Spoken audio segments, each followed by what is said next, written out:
Hammaga hello do'stlar. Bugun sizlar bilan biz Minecraftda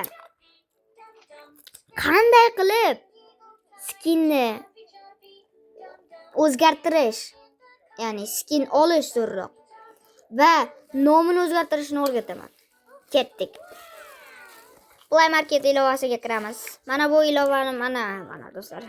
Bizlar skins mods deb yozamiz. Mana bu birinchisiga bosamiz va menda tortilgan, shuning uchun siz tortib oling. Men bosaman.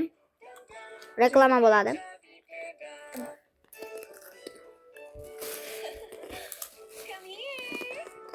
Ekranga qo'lingiz bilan birga bosib turing.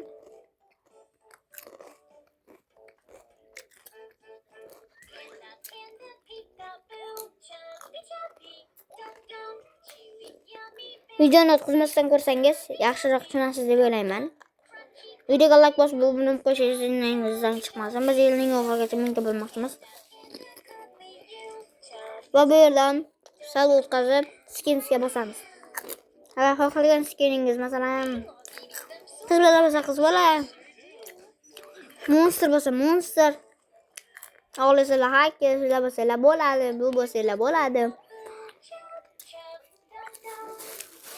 Close-ni bosamiz va mana download to Minecraftni bosasiz.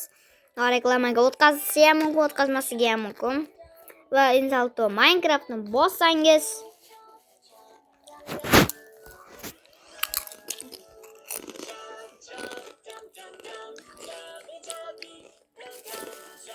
mana shunday yozuv chiqib keladi. Orqasida mana yerchi chiqib keladi.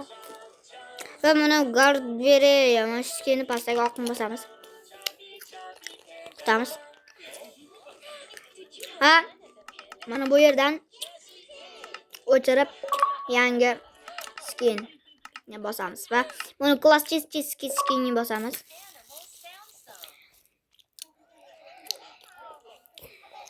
Pas kutamiz biroz.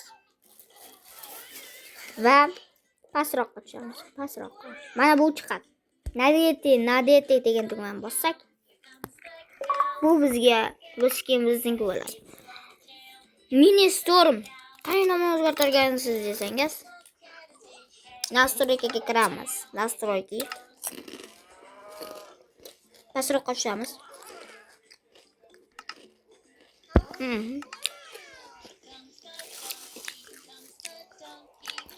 Mana Ustentatsiya zapisini bosamiz. Mana bu yerda yozasiz va chiqib ketasiz. Bo'ldi. Do'stlar, hammaga xayr. Agar serial olishni istasangiz, like bosib obuna bo'lish esingizdan chiqmasin. Profilingizdan bor.